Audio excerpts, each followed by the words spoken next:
বিশ্বজুড়ে মাদক চোরাচালানকারীরা বিভিন্ন অভিনব কৌশলে মাদক লুকিয়ে পরিবহন করে থাকে।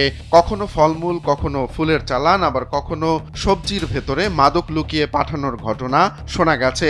আইন শৃঙ্খলা বাহিনীও প্রতিটি ধাপে চেষ্টা করে এগুলো আটকাতে। তবুও পাচারকারীরা প্রতিনিয়ত নতুন নতুন সব পথ বের করে নেয়। সম্প্রতি সামাজিক যোগাযোগ মাধ্যমে ভাইরাল হওয়া এক ভিডিওতে দেখা গেছে এবার মাদক পাচারকারীরা বিশাল আকৃতির সব তরমুজ ব্যবহার করেছে মাদক লুকিয়ে পাচার করার জন্য। ভাইরাল হওয়া ভিডিওটিতে দেখা যায় পুলিশের এক কর্মকর্তা উদ্ধার হওয়া তরমুজ কেটে ভিতরে কি আছে তা পরীক্ষা করে দেখছেন। ওয়ালটন এখন দেশের সীমানা পেরিয়ে পৌঁছে গিয়েছে 50টিরও বেশি দেশে। ওয়ালটন, ঘরে ঘরে বিশ্বজুড়ে। এ সময় তরমুজের খোলস কাটলে দেখা যায় লালচে অংশ সরিয়ে তার মধ্যে ঢোকানো হয়েছিল পিচ রঙের একটি প্লাস্টিকের ব্যাগ।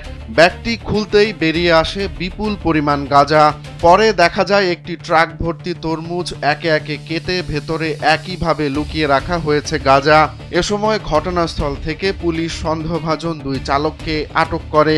যুক্তরাষ্ট্র মেক্সিকো সীমান্তে একটি ট্রাকে করে কয়েক হাজার পাউন্ড গাঁজা মেক্সিকো থেকে যুক্তরাষ্ট্রে পাচারের চেষ্টা করা হয়। এমন কৌশল অবশ্য এটাই প্রথম নয়, এর আগেও একাধিকবার পাচারকারীদের একইভাবে ধরা পড়তে দেখা গেছে। গত বছর ব্রাজিলের গুয়ারাতিঙ্গুয়েতা এলাকায় এক নারী গর্ভবতী সেজে নিজের শরীরে বাঁধা তরমুজের খোসার ভেতরে লুকিয়ে 2 কেজি কোকেন পাচারের চেষ্টা করেছিলেন। তবে স্থানীয় পুলিশের সন্দেহ হলে তল্লাশি চালিয়ে তাকে গ্রেফতার করা হয়।